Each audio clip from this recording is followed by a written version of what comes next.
Hi hello அனைவருக்கும் வணக்கம். இன்றைக்கி நம்ம என்ன பார்க்க போகிறோம் அப்படின்னா, கெளுத்தி மீன் குழம்பு. கெளுத்தி மீன் உடம்புக்கு ரொம்ப நல்லது. இந்த கெளுத்தி மீனில் டிஃப்ரெண்ட்டான முறையில் எப்படி குழம்பு வைக்கலாம் அப்படின்றத பார்க்கலாம். இந்த குழம்பு கொஞ்சம் பார்த்திங்கன்னா, இந்த ஒகேனக்கல்லாம் போனால் அந்த ஒகேனக்கல் ஸ்டைலில் வைப்பாங்கள்ல, அந்த மாதிரி இருக்கும். இந்த மாதிரி செய்யும்பொழுது ரொம்ப டேஸ்ட்டு நல்லாயிருக்கும்.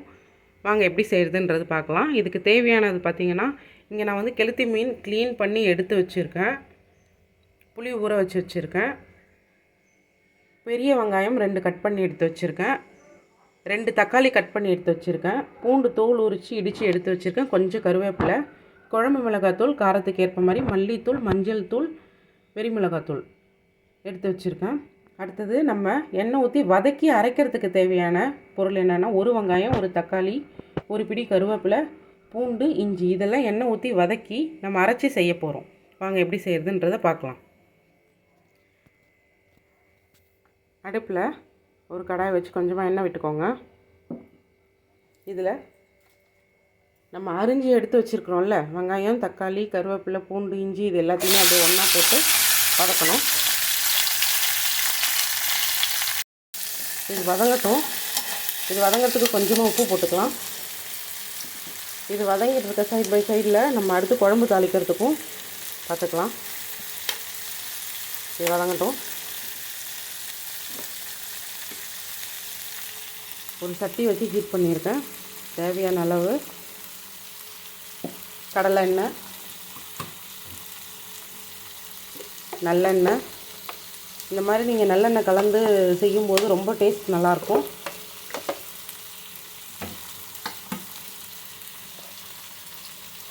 காஞ்சதும் கொஞ்சமாக வடகம்,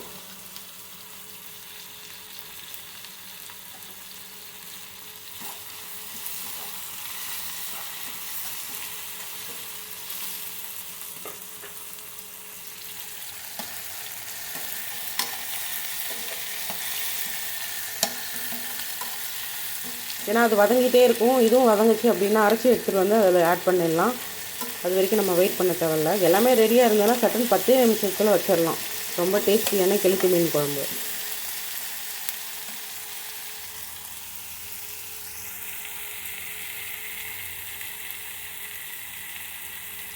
வடகம் பொரிஞ்சிருச்சு. இதில் நீல வாக்கில் கட் பண்ணி வச்சுருக்க 2 பெரிய வெங்காயம்,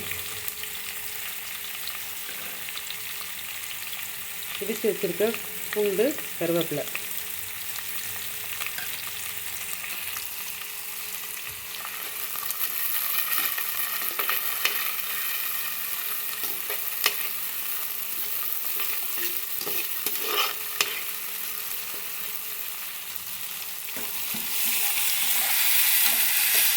லேசாக இதுவும் வதங்கிட்டுருக்கு.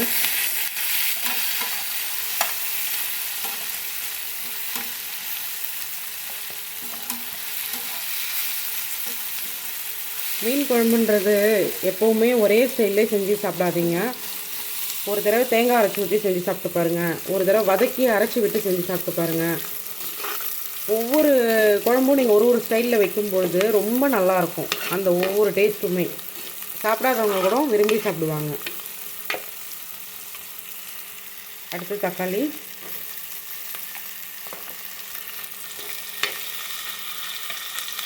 இது வதங்கட்டும்.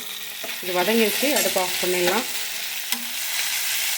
இது ஆறட்டோன்ட்டு மிக்ஸி ஜாருக்கு மாற்றி அரைச்சி எடுத்து வந்து அதில் கலக்க போகிறோம்.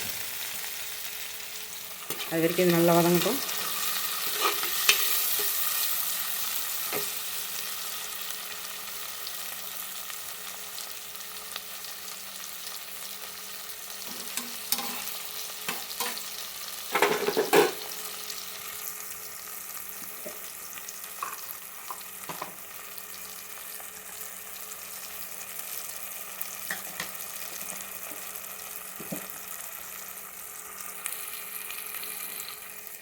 இப்போ நம்ம வதக்குனதை அரைக்க போகிறோம். இதை அரைச்சி எடுத்துகிட்டு வந்து அதில் கலக்க போகிறோம். நல்லா வதங்கிடுச்சு. நம்ம இந்த வெங்காயம், தக்காளி, கருவேப்பிலை, பூண்டு, இஞ்சி எல்லாம் போட்டு வதக்கணும்ல, ஒரு சட்னி மாதிரி இருக்கும். இப்போ இந்த பேஸ்ட் வந்து இதில் ஆட் பண்ணிக்க போகிறோம். நீங்கள் இந்த மாதிரி ஒரு தடவை செஞ்சு சாப்பிட்டு பார்த்துட்டு எப்படி இருக்குன்றதை கமெண்ட் பண்ணுங்கள். நல்லா வதக்கிக்கோங்க. ரொம்ப வதங்கணும்னு அவசியம் இல்லை, ஒரு 2 வதங்க வதங்கினா போதும்.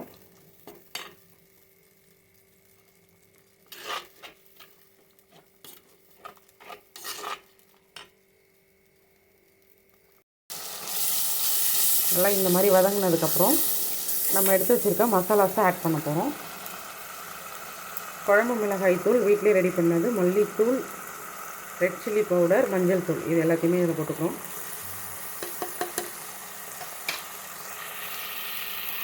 போட்டு நல்லா வதக்கணும். அப்படி அந்த பச்சை ஸ்மெல் போயிட்டு குழம்பு நல்லா சீக்கிரமாக கொதிச்சிரும். ரொம்ப நேரம் மிளகாத்தூள் ஸ்மெல் வர மாதிரி இருக்கும். அப்புறம் அப்படியே போட்டு நீங்கள் இது பண்ணிட்டீங்கன்னா அவ்வளோதான். இப்போ நம்ம புளி கரைச்சி வடிகட்டி எடுத்து வச்சுருக்க புளித்தண்ணி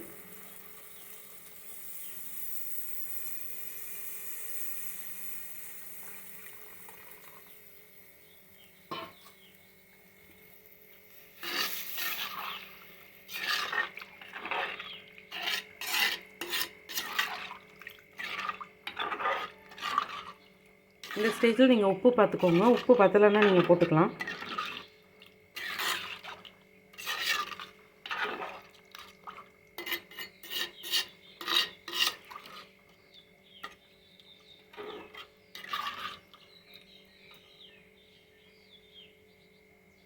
இது கொதிக்கட்டும். குழம்பு கொதிச்சிருக்கான்னு பார்க்கலாம். குழம்பு நல்லா கொதிச்சிட்ருக்கு. இப்போ நம்ம மீன் ஆட் பண்ண போகிறோம்.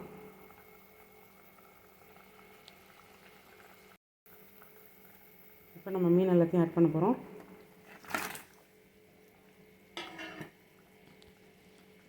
நான் மீன் அப்படியே போட்டேனேன்னு எதுவும் நினைக்காதீங்க. நான் ஒரே கையில் வீடியோ எடுத்துக்கிட்டு ஒரு கையில் வந்து ப்ராசஸ் பண்ணிகிட்ருக்கேன்றதுனால தான் அப்படி போட்டேன்.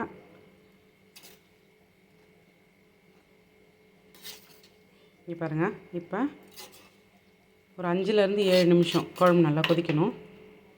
கொதித்ததுக்கப்புறம் உங்கள்கிட்ட காமிக்கிறேன். மூடி வச்சிடலாம்.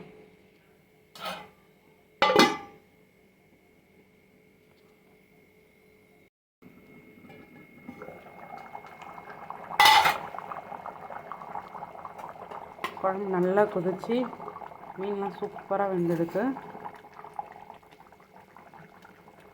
இங்கே பாருங்கள், சூப்பராக ரெடி ஆகிருக்கு. பாருங்கள், வாசனையும் நல்ல மணமாக இருக்குது. மீன் பாருங்கள். அதாவது நீங்கள் மீன் வந்து ஒரு 5லேருந்து 7 நிமிஷம் கொதிச்சா போதுன்ட்டு கணக்கு வச்சுக்கோங்க. சிம்மில் வச்சுருங்க. ஃபைனலாக வந்து ஃபுல் ஃப்ளேமில் வச்சு நீங்கள் ஒரு கொதி வந்ததும் இறக்கிடலாம். ஏன்னா மீன் வந்து குழஞ்சிரும். நம்ம போட்ட அந்த ஸ்லைஸ்லாம் வந்து அதே மாதிரியே இருக்காது. பாருங்கள்,